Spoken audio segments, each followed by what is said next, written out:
Hello everyone. Today I'm going to teach you as briefly as possible how to open a legal cottage bakery in the state of Texas. There are lots of advantages to being a cottage baker in the state of Texas. You can bake from your home kitchen, you can earn up to $150,000 a year, and you don't have to rent a commercial kitchen. Let's see if you qualify. First, make sure you qualify as what Texas calls a cottage food production operation.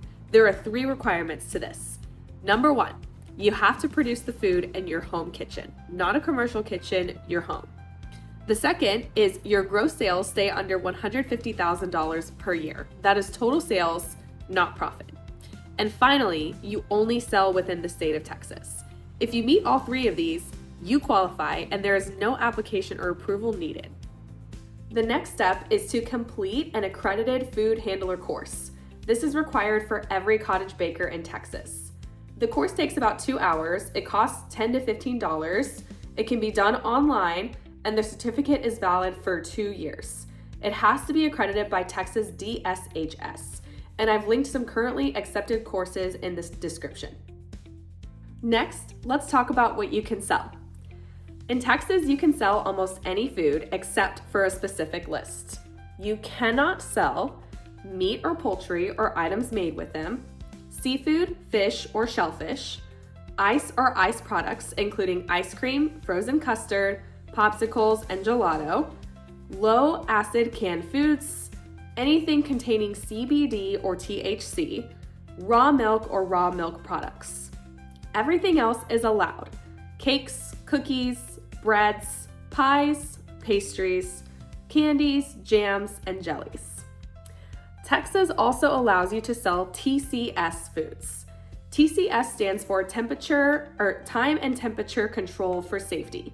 Foods that need refrigeration like cheesecake or cream-filled items.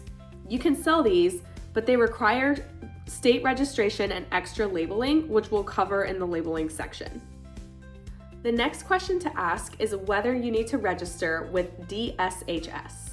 For a standard cottage bakery selling shelf-stable goods directly to customers, you do not need a permit, license, inspection, or registration. You can start immediately. Local health departments are prohibited from requiring a permit or fee.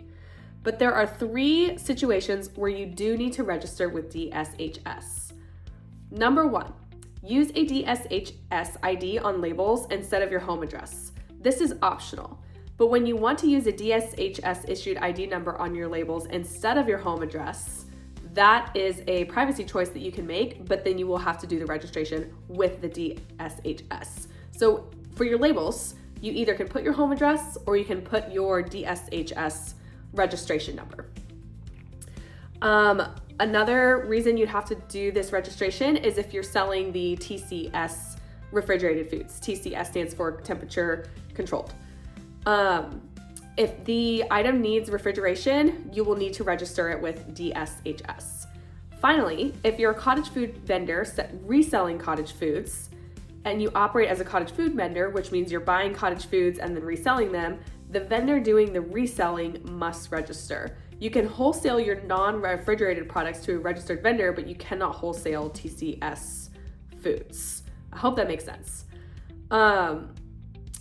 I will include the link below for registering with Texas DSHS.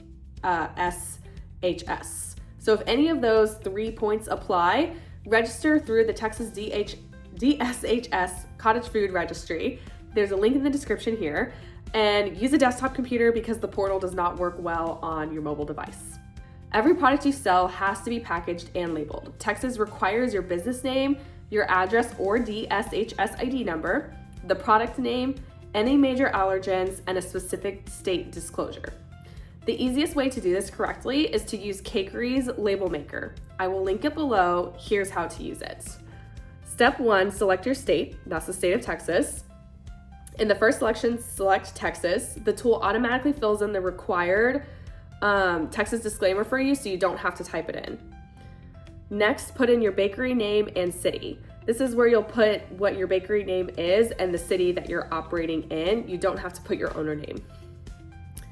Next, you'll see a setting called what should appear on the label. This is where you'll choose between putting your home address or the DSHS ID. So this is where Texas requires either or you putting your address or the DSHS registration ID, but you have to fill in one. Next, in the third section, you're going to enter your product name, then your ingredients in order by weight, largest first, separated by commas.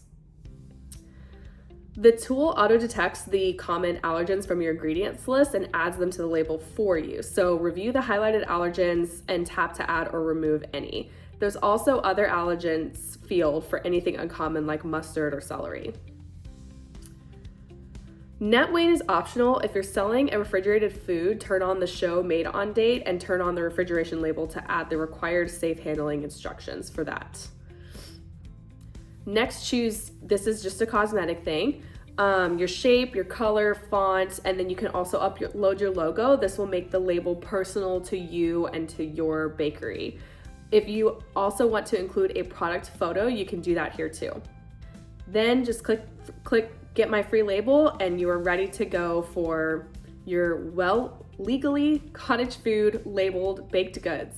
Now that you're registered and you've gotten your proper labels, let's talk about where and how you can sell. You can sell directly to consumers anywhere in Texas, farmers markets, fairs, pop-ups, events, and from your home. You can take orders online, but you, an employee or a household member, has to personally deliver them. And you have to post all required label information on your website before the customer pays. You cannot ship products by mail, UPS, or FedEx. Delivery has to be in person within Texas. When it comes to sampling, you can provide samples at any location, and you can donate cottage foods minus the TCS foods. Finally, a few remaining points. Sales tax. Check with the Texas Comptroller on sales tax. Many plain bakery items sold to go are tax exempt, but items like candy can be taxable. If you sell taxable items, get a sales and use tax permit, it's free. Also, make sure that you're keeping track of your sales so that way you can show that you're under the $150,000 cap. That's all you need. Congratulations, you're officially set up as a legal Texas cottage baker. Good luck selling your baked goods straight out of your home. If you want to list your bakery online to start driving traffic to your business, plus an easy integrated system to generate labels for all of your products, check out cakerybakeries.com to get started today. I've linked Cakery below. We'd love to help you get started. If you have any questions, reach out to us at support@cakerybakeries.com. Thank you for watching.